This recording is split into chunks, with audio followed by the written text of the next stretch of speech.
Massive protests are currently erupting across the state of Texas tonight, forming a fierce and unrelenting wave of resistance against the Trump regime following the brutal murder of a United States citizen, Renee Nicole Good, by what many are calling the IC and Border Patrol Gestapo.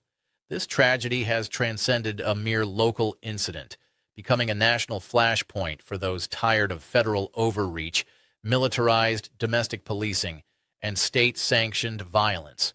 The protesters are demanding that the world say her name, but the fallout from this tragedy extends far beyond the emotional resonance in the streets.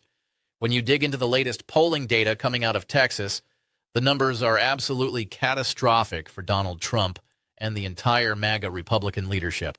In a state that has long been considered a ruby red stronghold, though many civil rights advocates argue it is actually a voter-suppressed state. His numbers are net negative, with the negatives being higher than the positives, and that means that he's got a problem out there. The University of Texas and the Texas Politics Project puts the president's approval rating on the economy at -6 points. Trump's net approval has plummeted into negative territory at 6%. His overall approval rating sits at a meager 44%, a shocking and historically low figure for a Republican leader in the Lone Star State. The crosstabs on individual issues reveal an even deeper level of fundamental resentment.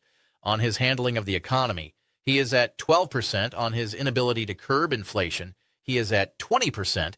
And on the critical issue of health care access, his approval is a dismal 22%. When it comes to tariffs, nearly 3 out of 4 Texans say tariffs will contribute to higher prices. Even in the long term, more Texans say tariffs will hurt the state more than help it. He's not driving Republicans away, but there are signs that there is more doubt among Republicans about how the president is handling the economy. The people of Texas are not just expressing anger toward the White House. They are livid with their own state leadership, which they see as an extension of the federal apparatus of control. Governor Greg Abbott's net approval has dipped into the negative at 3%, while Attorney General Ken Paxton, despite his survival of previous scandals, is now at 7%. Senator John Cornyn, who is currently staring down a grueling re-election campaign, is in the deepest hole of all at 21%. Even Ted Cruz, despite his high name recognition and base loyalty, sits at a polarizing and vulnerable 13% net approval. This is not the statistical profile of a stable Republican stronghold. It is the profile of a state in the midst of a violent political earthquake. Well, I think that the president is experiencing a challenge that's, he didn't experience in 2016. On foreign policy, Texans give Trump a 10% rating, showing that even his traditional areas of perceived strength and nationalist appeal are crumbling under the weight of current events and domestic instability.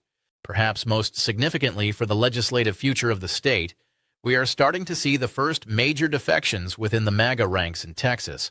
On key issues like the Affordable Care Act, ACA, tax credits and subsidies, provisions that significantly lower health care costs for millions of working families, Republicans are beginning to break with the president to save their own political skins, while Trump, speaking from the pressurized cabin of Air Force One. What will they do? Where will we attack? When? And at what angle will we attack from? Are you considering I'm with the U.S. White House TV pool. I'm wondering, are you being briefed on options? I'm with CNN, sir. Threatened to veto any bill that would extend these subsidies, Texas Republican Congresswoman Monica De La Cruz joined House Democrats to pass the extension. Representing Edinburgh and the broader South Texas region, De La Cruz acknowledged that rising health care costs are a primary existential concern for her constituents. In her district and neighboring counties like Duval, Hidalgo, and Starr, over 20% of residents are enrolled in the ACA. For these families, the tax credits are not a political debating point. They are a lifeline. De La Cruz's vote is a direct public rejection of Trump's veto threat.